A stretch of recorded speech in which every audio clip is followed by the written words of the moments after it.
Assalamualaikum warahmatullahi wabarakatuh. Sebelum saya ke tempat kejadian abrasi, saya akan menjelaskan terlebih dahulu morfologi pantai pasir Jambak. Pantai adalah sebuah bentuk geografis yang terdiri dari pasir dan terdapat di daerah pesisir laut. Daerah pantai menjadi batas antara daratan dan perairan laut. Menurut Undang-Undang Nomor 27 Tahun 2007, yang dimaksud dengan sempadan pantai adalah daratan sepanjang tepian yang lebarnya proporsional dengan bentuk dan kondisi fisik pantai, minimal 100 meter dari titik pasang tertinggi ke arah darat. Untuk letak geografis Indonesia yang berada di antara dua samudra serta terdiri atas gugusan pulau menyebabkan terjadinya dinamika kondisi alam yang memicu terjadinya bencana alam. Dengan garis pantai sepanjang 95.161 km, pesisir pantai Indonesia termasuk wilayah yang rawan terjadi bencana alam. Tentu kita pun mengetahui bahwa abrasi dan gelombang merupakan bentuk bencana alam yang bisa terjadi di daerah pantai. Abrasi pantai merupakan mundurnya garis pantai dari posisi aslinya serta menyebabkan kerusakan pada pantai. Salah satu daerah yaitu Kota Padang. Kota Padang yang merupakan ibu kota Provinsi Sumatera Barat, secara geografis merupakan kota pesisir dan memiliki pantai serta pulau-pulau yang mendekat dan sektor perikanan. Kota Padang memiliki pesisir pantai membujur dari utara ke selatan sepanjang 68.126 km dan terdapat 19 pulau-pulau kecil serta memiliki deretan bukit barisan dengan panjang 486.209 km persegi. Di antaranya ada Pantai Air Manis, Pantai Padang, Pantai Nirwana, dan Pantai Pasir Jambak. Kota Padang secara geologi tersusun oleh sebagian kecil batu gamping tua berumur perm, terhabur ulang dengan serpihan tipis dari serpih, batu pasir, dan tuf. Batuan terobosan atau intrusi granit dan granodiorit berumur Miosen. Batuan vulkanik tua berumur Oligon Mioson yang terdiri atas lava bersusun andesit.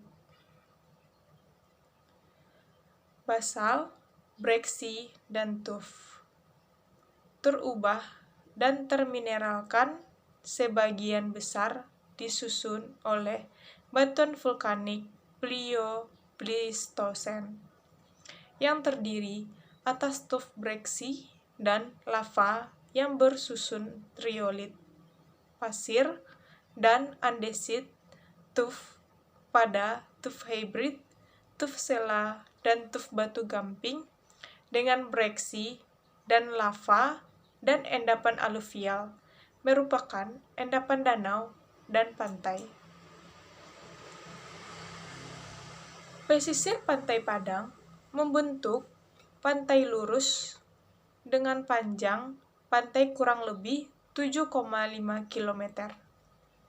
Bentang alam bagian darat kawasan pantai ini merupakan daratan aluvium berparas rendah. atau berelief rendah. Bentuk pantainya di sekitar muara-muara sungai berupa spit pasir. Sedimen pantai yang menyusun kawasan pantai ini sebagian besar terdiri dari pasir pantai. Kerikil terutama terdapat di sekitar muara-muara sungai besar, yang memperlihatkan adanya proses sedimentasi aktif. Pantai ini umumnya berenergi gelombang laut cukup tinggi, sekitar kurang lebih 2 meter, terutama terjadi pada musim angin barat. Jenis pantai ini dapat juga dikelompokkan sebagai jenis pantai berenergi tinggi. Sedimentasi di kawasan pantai cukup tinggi yang disertai oleh abrasi yang cukup kuat. Arah arus sejajar pantai berarah utara-selatan.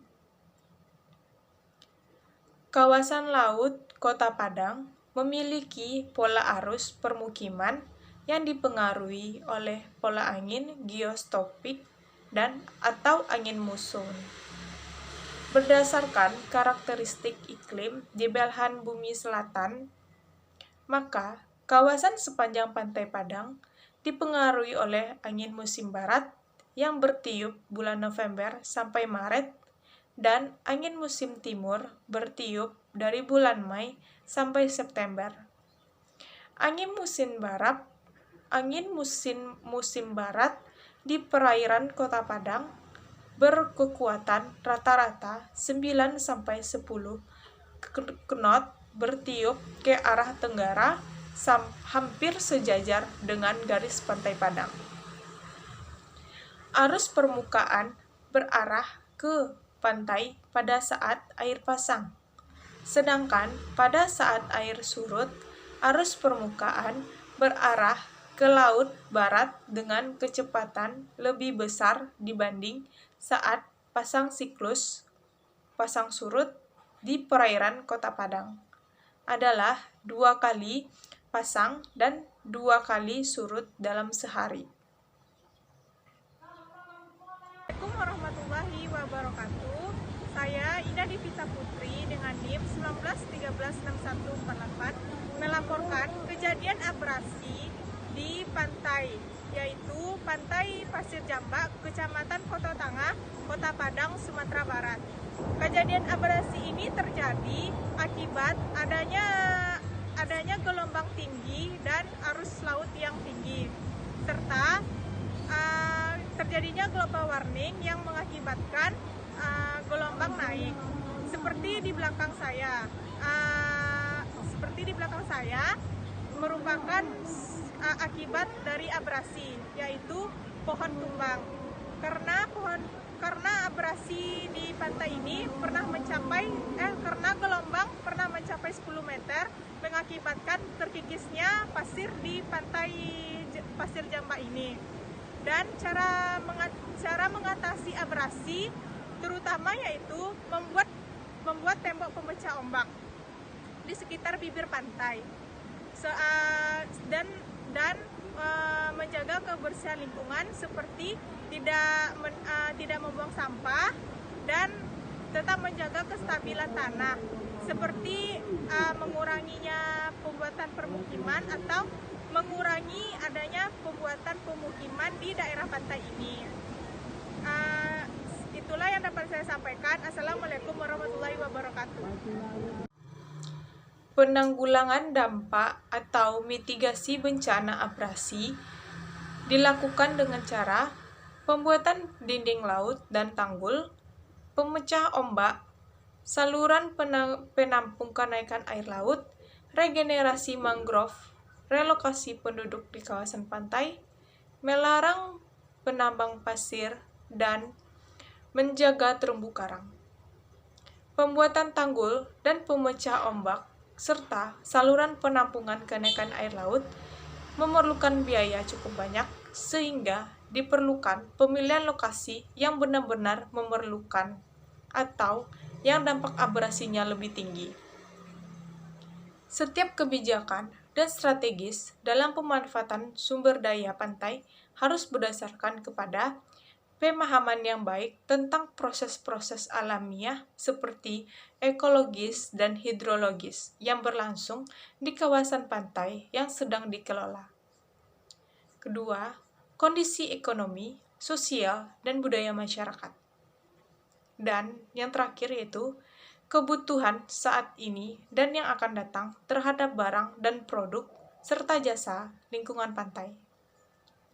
Karena dari ketiga kebijakan itu bisa menyebabkan suatu abrasi, maka kita harus menjaga kondisi tanah atau pasir pantai serta tidak membuang sampah sembarangan agar air laut tidak tercemar serta tidak membuat kenaikan oleh gelombang laut serta arus laut yang tinggi. Itulah yang dapat saya sampaikan. Sekian, terima kasih. Assalamualaikum warahmatullahi wabarakatuh.